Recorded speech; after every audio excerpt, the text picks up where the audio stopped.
The bell should ring in about 2 minutes. I'm sorry for the last minute runs around. That's kind of the way it goes sometimes this morning. Brandon is at Oak Bowery starting their meeting this morning. I think it's a good number of hours are actually there this morning too.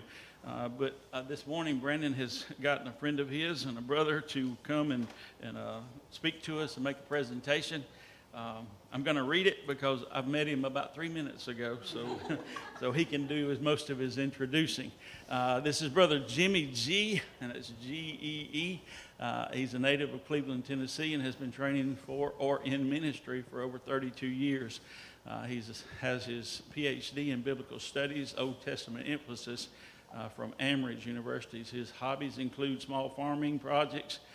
Jimmy's wife of 35 years, Miss Trina, she's with us this morning, grew up in Oxford, Alabama, and is a graduate of Faulkner University.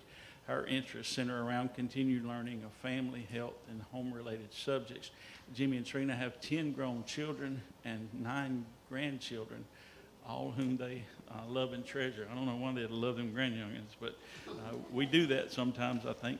Actually, that's 9.5. 9.5, okay, Yeah. because I got 4 3/4 or 4 3/3, okay. so I understand that. Yeah. That's Southern math, we can do it.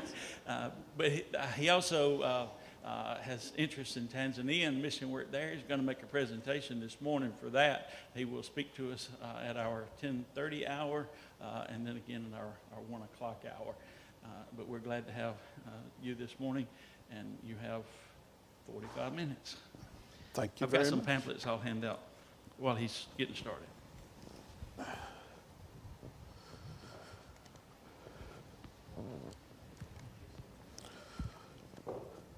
Thank you so much for the opportunity to come and be with you today. I had heard about Luverne. Is that the way you say it? I'd heard about Luverne many years ago when Ed Smith came here. And he had preached at Oxford when we were there. Good man. But again, I thank you for the opportunity to come and be with you to tell you about the work that we're planning to do if God is willing. We are looking to raise funds, and if you can help, we would be so very appreciative of that. And we'll tell you about how you can do that at the end of this presentation. It is named Return to Tanzania because we've already spent 10 years over there as missionaries. I worked with the Andrew Conley School of Preaching just outside of Arusha, Tanzania. Any of you ever seen John Wayne's movie Hatari? No? Yes. Well, Hatari is the Swahili for danger, okay? So when the elephant runs around town, runs in the shops there near the end of the movie, that shop is still there, that clock tower is still there. It's something else. But that's where we were for 10 years. This time we will be committing to 5 years in a different location about an hour west of where we were. One of the things we'll be returning to is very beautiful and wondrous part of God's creation. Personally, I prefer the East Tennessee mountains, but this is my second choice as to where I want to be. As you know, as we've already said, having spent 10 years there, we feel like we'll be returning home.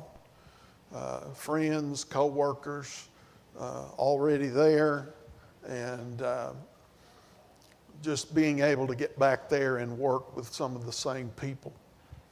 But God's creation in Tanzania is a wonderful thing. The landscape, the animals that you can see in the national parks that are near us. When we live where we're going to be, we'll be about maybe an hour from the Ngorongoro crater, 3 or 4 hours from the Serengeti, and several other parks. We'll actually be living in the town that is at the gate of Lake Manyara National Park. So you got to look out for this one. He's smirking at you, you know. And then there's the big African elephant, a wondrous thing. We've already been introduced. You can read that again in your flyer if you want to. We've been married for 35 years, 10 children. I've been preaching and teaching, as I said, for 32 years. And we spent 10 years in Tanzania from 2001 to 2002, a total of about 13 months. And then came home and then went back several years later, about 3 years or so, from 2005 to 2014. We did take furloughs in there once every 3 years. So we are very, very familiar with the area and the people. There are 3 reasons that we are returning to Tanzania. Number 1 is to educate the faithful. We will be working with the Mosquito River Bible School. Like I said, it's a town about an hour west of where we were before. And this school has been established for more than 12 years. It was established by a student of mine from the Andrew Conley School of Preaching. And its main emphasis is to help the person in the pew, man or woman. We're not training preachers, just trying to educate the faithful to help them grow in their knowledge and their spiritual life.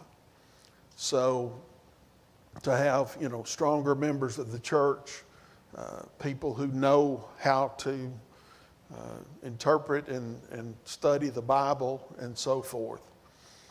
We have a 2-year curriculum, most of it in the text itself. There'll be a few like Christian evidences and lesson preparation and stuff like that, but most of it will be in the text itself.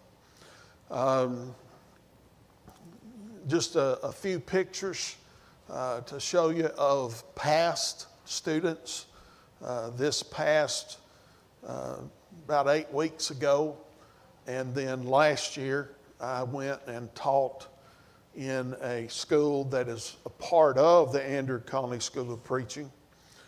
The Andrew Conley School of Preaching has the first 2-year program that they get a bachelor's from Bear Valley in Denver, Colorado.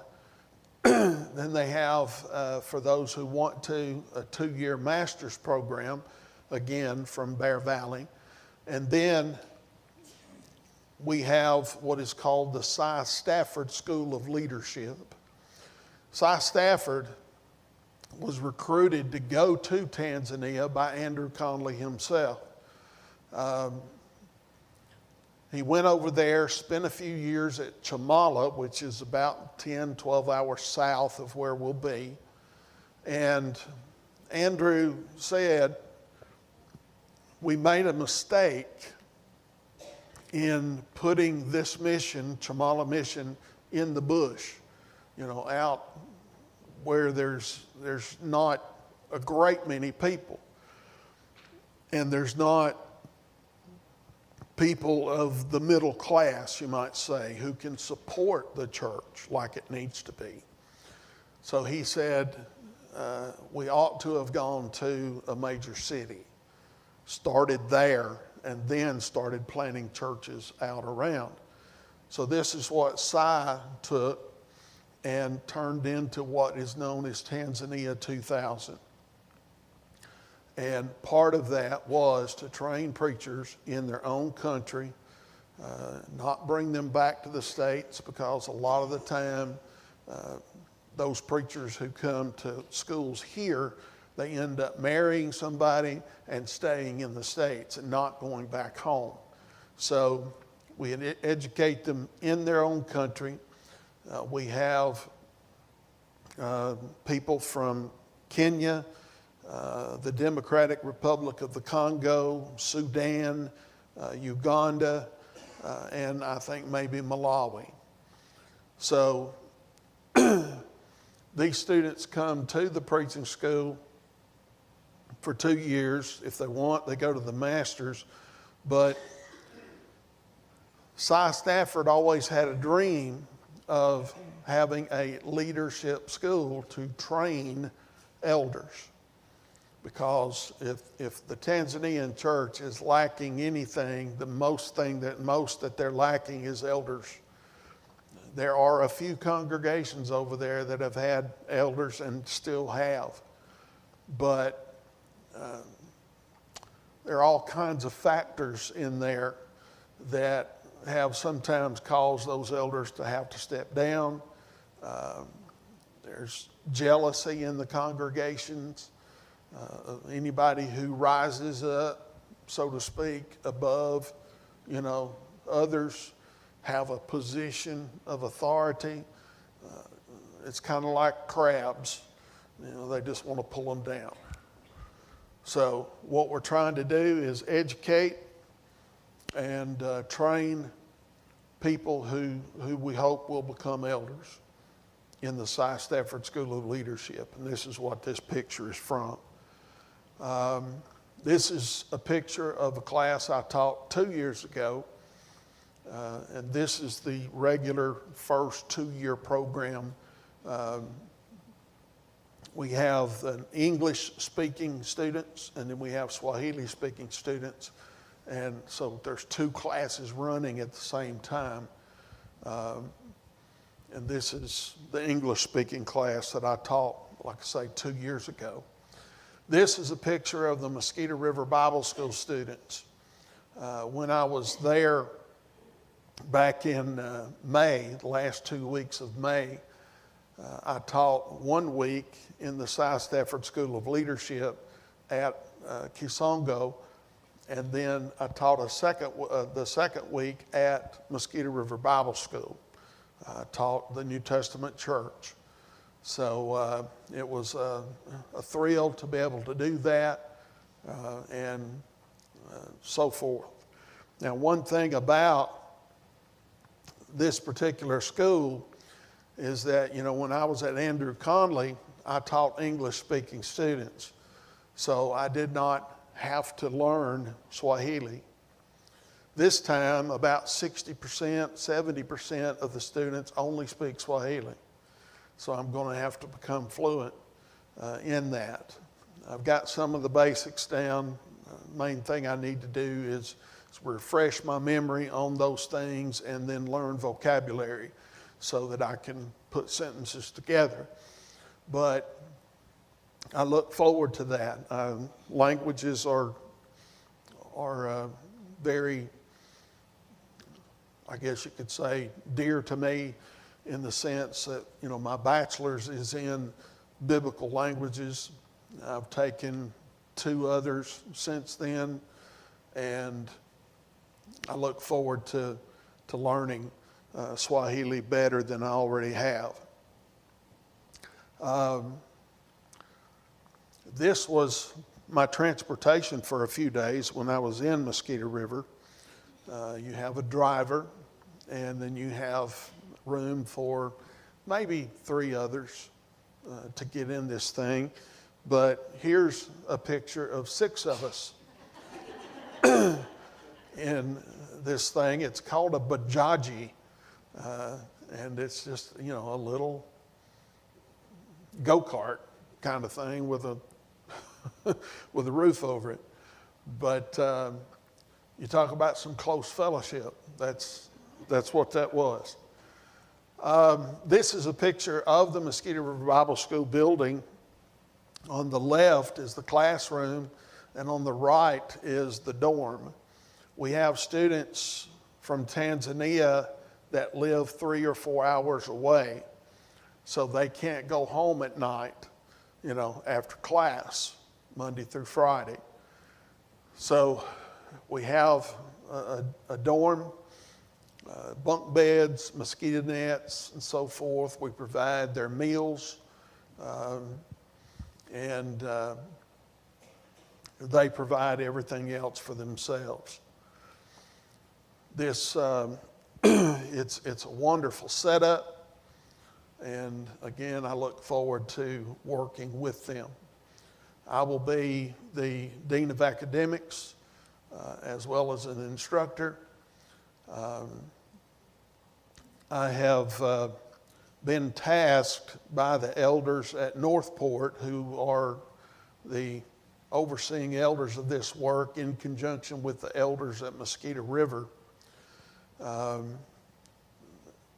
Our director, which I'll show you a picture of him in a minute, is named Gasper, and he is reaching near the age of 60, which is the normal lifespan, average lifespan for a male in Tanzania.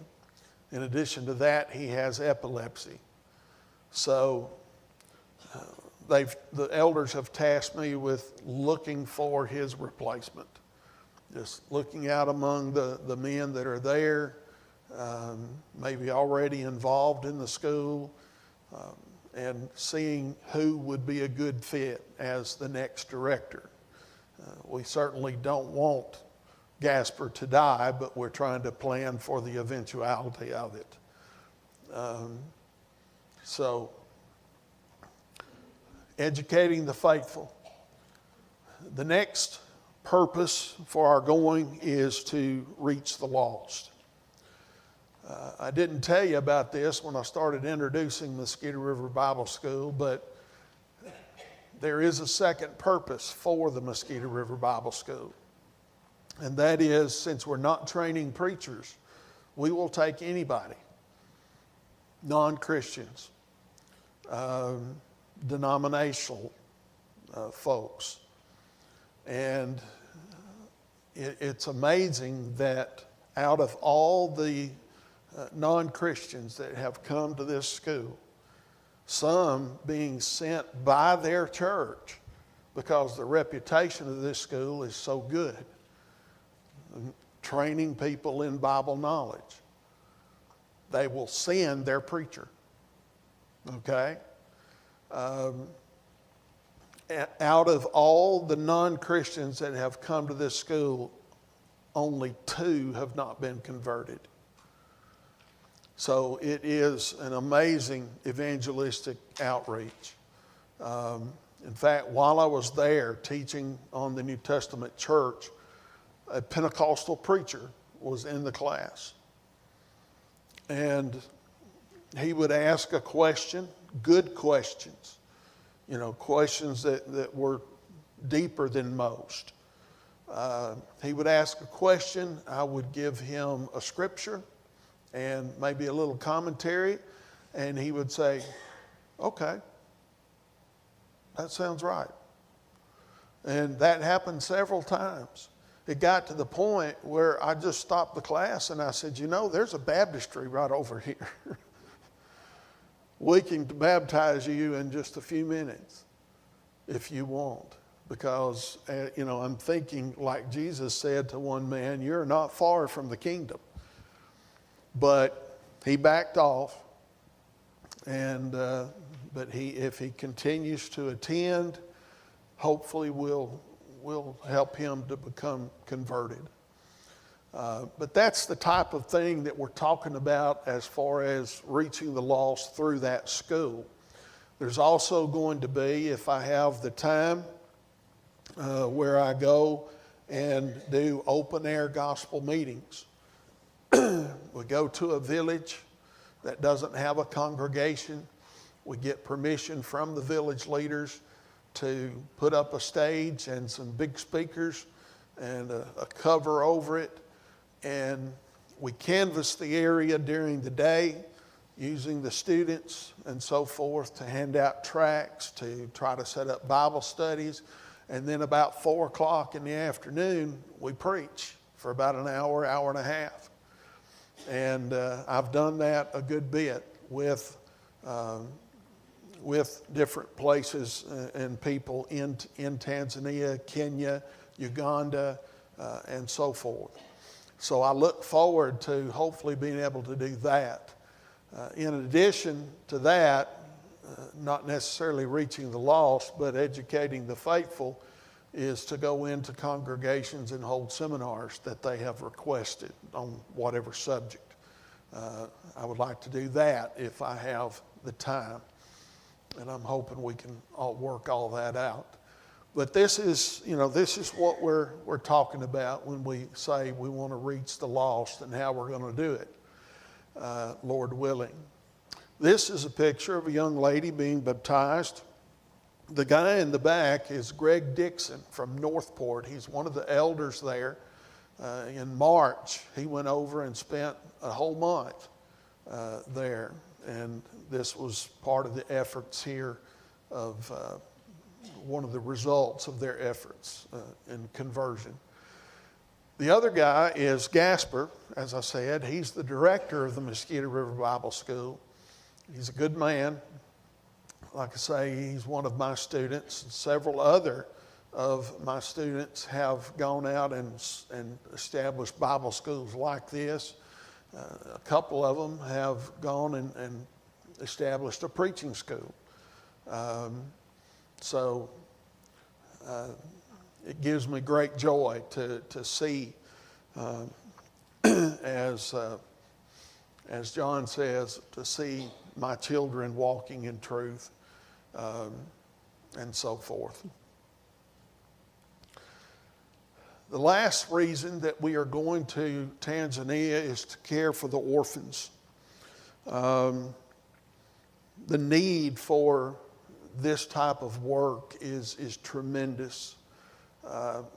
Many groups, non-governmental organizations, churches have established orphanages all over East Africa. There are many reasons why there's a lot of orphans. One is HIV and AIDS. Others is, just short lifespan for very different reasons. Mothers dying in childbirth. In fact, the women in Tanzania say that their delivery day is their death day. It's so common. Accidents, witch doctors, killing people. You could go on and on. But there are a great many orphans, and there are a great many homes where they have a mother and a father, but they just don't make enough money to provide fully for their children. So the first thing that we have done in this effort is to identify children in these types of homes that just don't make enough money to care for them fully. So when we identify a child like that, we've got 10 or 12 so far, we take beans and rice and other things to them, to their family. We provide school uniforms. We provide school fees. So it takes about $1,000 a year for one child. And if you want to contribute to that, well, just let me know and I'll tell you how to do that. But Trina is going to be involved in this. Having raised 10 children, taking care of those, training and teaching them. She is wonderful at caring for children. So we're going to have her in that work. This is a picture of a home that is already set up in Moshi, which is about 2.5 hours east of where we will be. And this group of children with their house mother are going to church on Sunday morning. Of those children that we've identified there in Mosquito River who need help, these are 2 of them. Again, they're getting the necessities to help them and their family to provide and have the things they need. This is another child who has been identified, and he is receiving help. Again, we've got 10 or 12 that are like that. Our goal is to go up to 25 of those type of children.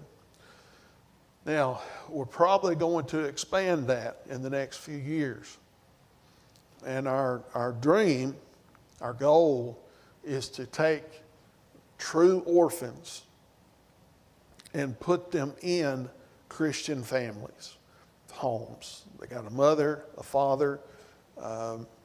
They've got, a stability in that situation. They'll be trained up in the scriptures, and we think that is the best model because that's God's model, to have a stable family and so forth. If we run out of Christian families, then if it's necessary, we might start a group home. But that's a last effort. It's not the ideal thing, but this is the plan of what we're doing. Any questions on the work before we get into the finances?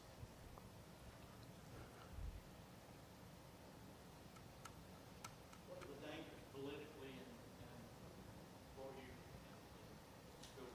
Are there any big risks that way? He says, Dale asked, what are the dangers politically and for our physical safety and so forth? Politically, everything is going great. The last president, who was very nationalistic, he would not allow corn from other countries to even pass through his country. And there was a famine. People were starving, and he just wouldn't give up. But he died, and the vice president, I guess, a lady, a Muslim, took over. And the first thing she did was went to the Kenyan president and said, the borders are open. You bring your corn and, whatever else. And she's just doing a great job. She's welcoming the NGOs. She's welcoming, religious groups and so forth. And what's really good about all this is that there are 2 co-directors of the Andrew Conley School of Preaching right now, Africans. And one of them is the political officer in the Arusha district, okay? And whenever the president comes to town, he's the one that sits right beside her. So if we ever have any trouble or anything, we've got the ear of the president. And we thank God for that. As far as our safety, we'll talk a little bit more about that in a few minutes when we talk about the house and the security that we need. But, there's always a danger. But where we are, I think we feel pretty secure. How many students a year y'all have come to the leadership program? We're about to graduate in November, probably most of that group that you saw. I think there were 8 or something like that. Some of them have missed a few classes here and there, so they'll have to take them again, but most of them will graduate in November. But this is the first class. and we're already looking at recruiting for the next class, which would start in March or April of next year. So it started off well. Got some really good students, and we've got some names that we're going to invite, former students of the Andrew Connolly School of Preaching. A few of them are at that School of Preaching that they started up in Kenya. So we're going to invite those instructors and the director to this class. So it's going good. So are they mostly Muslim by birth or by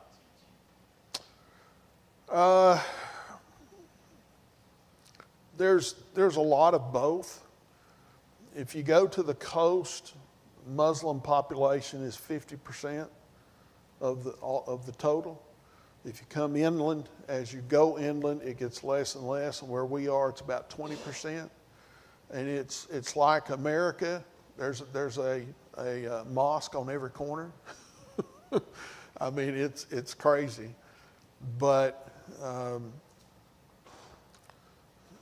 a lot of them, a lot of the population have come from other countries, India, whatever, many different countries.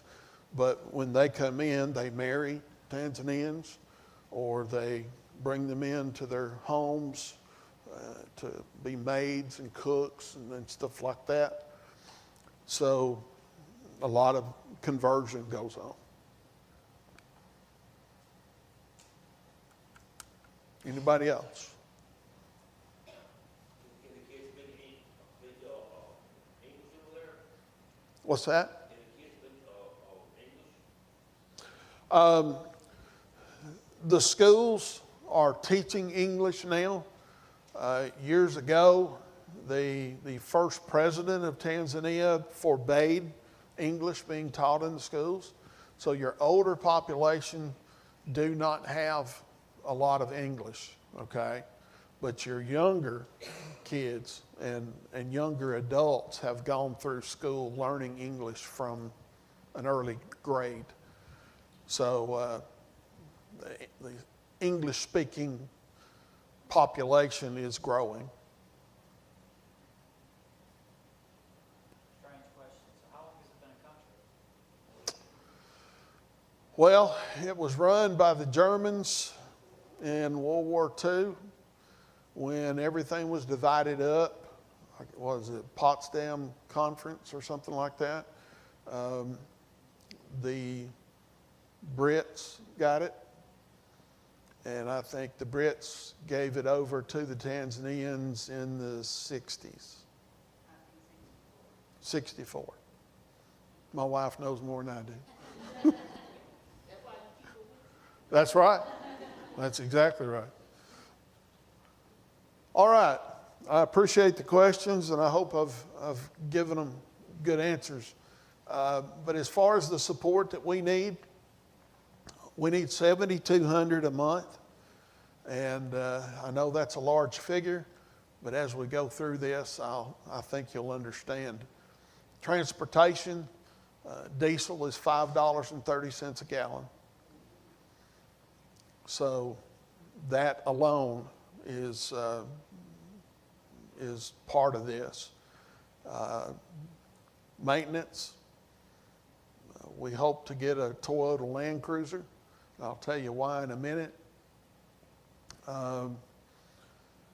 So pretty much the only people you can trust with a Toyota is a Toyota dealership. And they charge you an arm and a leg for an oil change and lube job. So these are the kinds of things that are involved in the transportation. Rent, going to be about $1,000 to $1,200 a month. Then utilities is going to be kind of normal for what you might have here. Medical, we want to get an insurance called MedJet. that if you get into a bad car wreck or you're injured in a bad way, they will fly you out to South Africa, to India, to UK, and so forth. So we need that just because there's always a possibility. Food, I'll just go ahead and tell you, we're not going to eat beans and rice every day. To go to places, grocery stores, meat shops, and so forth, to get what we would eat and could eat is going to be expensive. We'll try to go to Arusha like every 2 weeks to get groceries and so forth. You got gas stoves, you got to buy LP, and all sorts of things. Security, this is the big one. You need round-the-clock guards. You need a house with a wall around it with concertina wire or crushed glass on top of it, because at least in our perspective, obviously there's a great deal of poverty. And a lot of people, and I know this is not an excuse, but a lot of people steal just to be able to feed their families. Okay? And again, I know that doesn't excuse the sin, but it's the reality. And so you need, if you're going to, you can't have just 4 guards because, they're on 12 hours at a time, again, 24/7. So you need a 5th one if one of them has to drop out. And so we need a minimum of 5 guards. We're going to have dogs. And so these things need to be bought and paid for and fed and so forth. Simply because if you don't have all this, your tires will be taken off your car, your battery will be taken out of it, your portable generator, if it's light enough for a few men to pick up, they'll take that. Anything that is able to be picked up without having big equipment or a truck or whatever, anything that they can pick up, they'll take. And if that happens once a week, then you're replacing all those items once a week. And it costs more to replace those items than it does to have guards. So it's just, again, the reality of it. Then there's my salary. There'll be Trina's salary, which is, again, a part of the $7,200. All right. One-time figures. I didn't change the figure on this slide, on the previous slide, but the $100,000 has increased to $120,000 because we're going to be shipping a container with our personal goods, with my library. We're also going to be offering part of that space to 2 missionary families that are already there, so that, their relatives and churches and stuff can send stuff to them. So we'll have about half the container, and they'll have a quarter each to put on whatever they want. And we'll have to ship that probably in the first 2 weeks of November, first week. Then we have to buy the vehicle probably in December, because our target is January. Now, the vehicle is the biggest part of this. If you buy a $40,000 vehicle used, these are prices for 2016 to 2019 Toyota Land Cruisers, okay? If you buy a $40,000 vehicle, there's a 100% $40,000 value-added tax. All of these vehicles are imported, okay? If we get one from, say, Japan or Dubai or, anything like that, you have to ship it and then pay Tanzania the 100% tax. If that vehicle is already in Tanzania, the one that you buy, the person has already paid the 100% tax, so they want their money back. I priced the vehicle a few weeks back, and total was about $72,000. Now, why do we need a vehicle of that caliber, of that price range? There is no AAA. There's no 911. There's no dedicated ambulance service. So if you're driving out in the middle of nowhere and you wreck, it may be a few hours before you're found. And when you're found, it may be a few more hours before they can get any medical personnel there to help us. And then, if we have this med jet, you got to get on the plane and go wherever they're going to take you. So we need a safe vehicle. I don't know if you know Brother Eddie Gilpin, but he was a missionary in Tanzania, in Chamala, for about 2 or 3 years.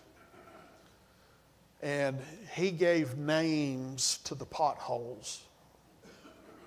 The first one is the bladder beater. The second one is the kidney cruncher. And the third one is the elephant eater.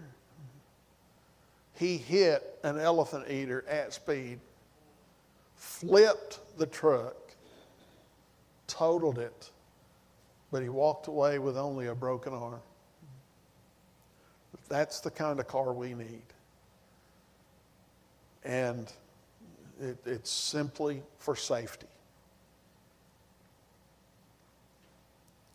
The container's going to be about 20,000. That's what we're guessing right now. We haven't got any firm figures. The rest of that is needed. We need about a 10 kVA generator to run the house when the electricity's off. Back when we were there before, we had rolling blackouts. Sometimes we were out of power for 2 or 3 days straight. And there was that during those times, we spent about $200 a week on fuel for the generator. But, we got to keep our food cold and so forth. Yes, sir. Purchase a vehicle in the United States, can you ship it over? And are there costs associated with it? What kind of costs associated with What was the first part of that? purchasing a vehicle in the United States? Yeah. Shipping it over as part of your... Yeah, that's a good question. Buying a vehicle here and sending it over. We need an African suspension. That is a suspension that is built for African roads. You take an American car over there, it'll be trash in a year or less. So those potholes, Also, the steering wheel is on the opposite side. yeah, well, they drive on the other side of the road. So we have to get one that is, I guess, right-hand drive. Anybody else?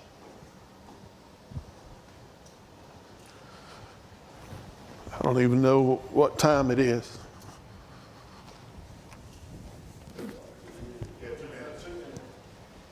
2 minutes. All right. Be quick with your questions.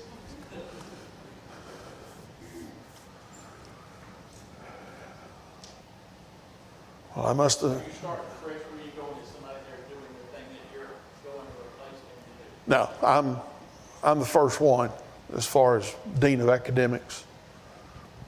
And you expect to have 20 students, 40 students? I don't know. Right now that you saw that classroom, there's probably room for 20 students. Yeah, we would love to fill every desk, but it's just according to who applies, how many apply. The church has been in this area, and that school is there already. Oh yeah, it's been in existence for more than 12 years. When Gasper was in the Andrew Conley School of Preaching, he graduated. He went back to Mosquito River to be their preacher. And almost immediately he started the Bible school. But It's not been, it's been locally ran with visiting missionaries from here and other places to supplement that. yeah. In fact, I teach a class on Friday mornings, which is 7 a.m., which is about, about 2 o'clock in the afternoon over there. And it runs for 2 hours, and we're teaching 1st and 2nd Timothy and Titus through Messenger. Yeah. Anyone else? Thank you again for the opportunity. Let me tell you one last thing. You've already got the flyer. If you don't have one, we can put some on the back table if allowed. We have 2 cards. One is for you. On one side it says whatever you commit to, whether monthly or one time. On the back side it has the address to send to Northport congregation. And therefore you keep this, put it on your refrigerator or whatever. If nothing else, it'll remind you to pray for us, and we would appreciate that. The other one is one you will give to me. If you decide, again, monthly or one time, please fill this out. It's got name, address, email, phone number, and what you are committing to. On the other side, if you can't give this back to us today, is our address in Cleveland, Tennessee. Please mail it to us so that we have your information, because we're going to be sending a monthly report by email while we're in the States. When we get there and get settled, maybe a month or so, we'll start a weekly report, and you'll get that hopefully on Sunday mornings. Okay? Thank you so much.